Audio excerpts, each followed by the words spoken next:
If you've lost access to your Kraken account and need to regain ownership, follow these straightforward steps to recover your account efficiently. Step 1. Visit the Kraken website. Before starting recovery, use the shrug.com link in the description to open the account recovery checklist generator and make sure your verification details are ready. Step 2. Click on Forgot Password.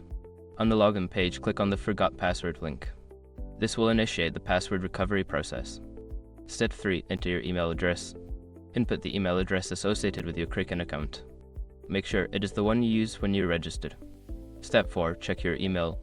Look for an email from Kraken with instructions to reset your password.